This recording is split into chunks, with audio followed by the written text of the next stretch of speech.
What's the last thing you would do if the apocalypse came? This family chose to have dinner.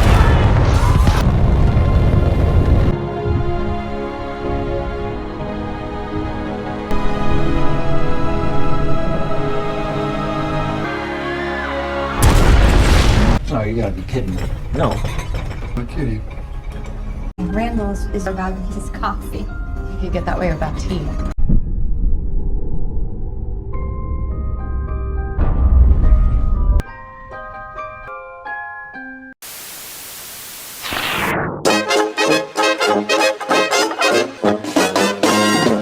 Our story begins with Kate Dibiaski, a graduate student at Michigan State University. She's doing research on the Subaru telescope when she stumbles upon something massive, a previously unknown comet hurtling straight toward Earth. But this isn't just any comet, it's big enough to wipe out the entire planet. Kate's professor, Dr. Randall Mindy, crunches the numbers and confirms her worst fears. The comet is going to collide with Earth in about 6 months, and there's no getting around it. We're talking extinction-level destruction. NASA even backs up the calculations. So, naturally, they rush to the White House to sound the alarm, right? Wrong.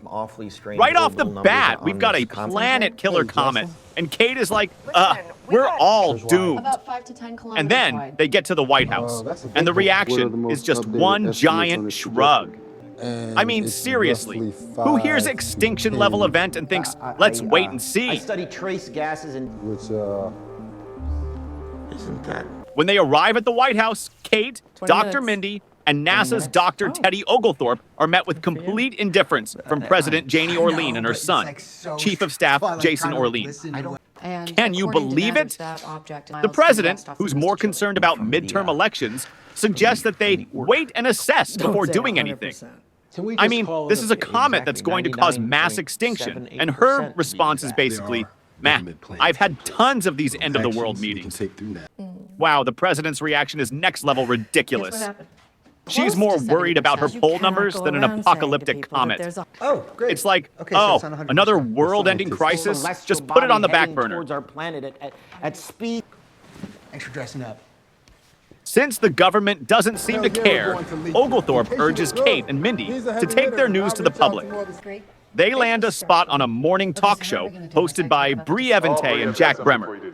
But the timing couldn't be worse. The world is more obsessed with the drama surrounding pop star Riley Bina's breakup with DJ Cello than the incoming apocalypse. Hey, baby doll. And to top it all off, during their live segment, Riley and DJ Cello reconcile, with DJ proposing on air. It's so ridiculous.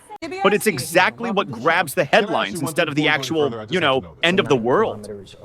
While Dr. Mindy stays calm and collected, Kate absolutely loses it. She rants about the danger of the comet, only to become the subject of online memes and mockery. It's wild. People care more about the drama than their impending doom. Kate's meltdown cost her dearly. Her boyfriend dumps her in the most public way possible. Meanwhile, Dr. Mindy's calm demeanor wins him public approval and even some fame. The moment they hit that talk show, I knew it was going to be a train wreck. People are more invested in celebrity drama than their own survival. And poor Kate, she freaks out like any normal person would, and the internet turns her into a meme. Meanwhile, Dr. Mindy plays it cool and somehow becomes a hero. Go figure. After a scandal involving the president's inappropriate photos leaks, she finally decides to take the comet seriously, but for all the wrong reasons. To distract from her scandal, she announces a heroic plan to send a spacecraft to divert the comet. The media hails it as a patriotic mission, and the president's approval ratings shoot through the roof. The mission is launched, led by astronaut Benedict Drask. But just when things seem to be looking up, enter Peter Isherwell, a tech billionaire with way too much influence. He discovers that the comet contains trillions of dollars worth of rare Earth elements, and suddenly, diverting it isn't as profitable as letting it hit. So, the president cancels the original mission and decides to mine the comet instead. Yup, they're going to let it hit Earth to cash in on it. Seriously. Does anyone know what the fuck just happened? Classic move by the president. only taking action when it benefits her. And then this billionaire dude rolls in, and suddenly it's all about money. Mining the comet instead of saving the planet, it's like they're trying to cash in on the apocalypse. In the CERN particle accelerator that can... Is that why you abort? As you can imagine, things spiral from there. And I swear to The God. White House sidelines Kate and Dr. Oglethorpe, hiring Dr. Mindy as the national science advisor to push the commercial plan. A bunch of gold. Kate, now fully Even more disillusioned, disgustingly leaks the government's rich. plan, sparking worldwide protests. People are demanding that the comet be destroyed, while others believe the mining plan will create jobs, and some even deny the comet's existence altogether. Sound familiar? A new hotline. Dr. Free Mindy, of charge. meanwhile, has fallen Answer into all the of your- spotlight, even starting an affair with Bree Eventy. But his new life of fame doesn't last long. His wife, June, finds out and leaves him. After a heated confrontation with Peter Isherwell about the lack of scientific peer review, Mindy finally snaps. He launches into an epic rant on live TV, calling out the government and humanity's complete indifference to the literal end of the world. It's a cathartic moment for him, and afterward, he leaves his post, realizing that none of it matters anymore. Finally, Dr. Mindy snaps.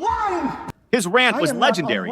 He just let loose on everyone for ignoring the reality of the situation. I mean, it's about time someone called out the madness of prioritizing profit over survival.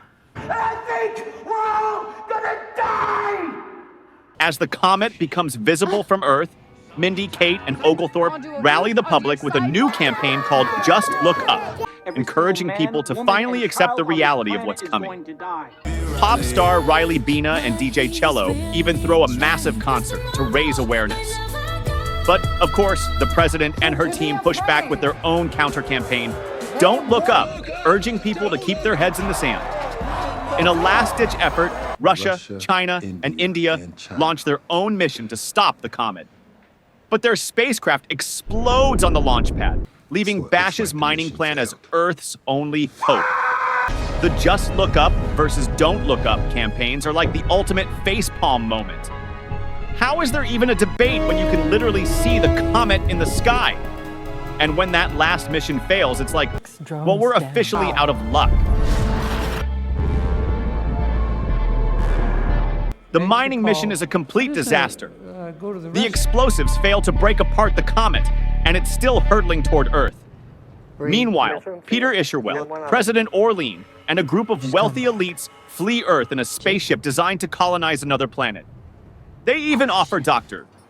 Mindy a spot, but he declines, choosing to spend his final moments with his family, Kate, Oglethorpe, and Kate's new boyfriend, Yule. As the comet hits, wiping out nearly all life on Earth, they share a final meal together, reflecting on life and love. Of course, the rich folks have a backup plan to abandon ship, while the rest of us are left to face the music. But hey, at least Dr. Mindy chooses to stay with his people. That last scene of them having dinner while the world ends was surprisingly touching.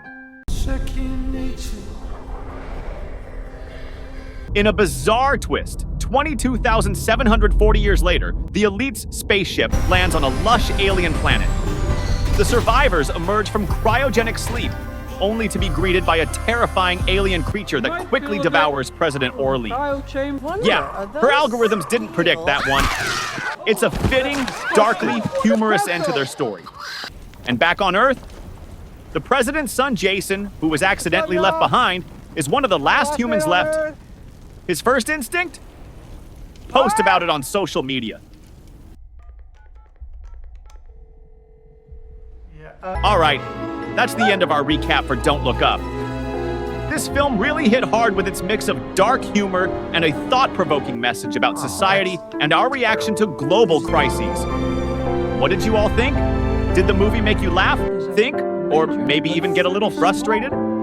Let me know your thoughts in the comments. Also, if there's a movie you'd like me to recap next, drop your suggestions. And don't forget you can find links to other movie recaps right here. Make sure to check those out if you want more awesome movie breakdowns. And if you enjoyed this video, please give it a thumbs up, share it with your friends, and hit that subscribe button and ring the notification bell so you never miss out on any of our other exciting videos. Thanks for watching, and until next time, stay safe and stay awesome.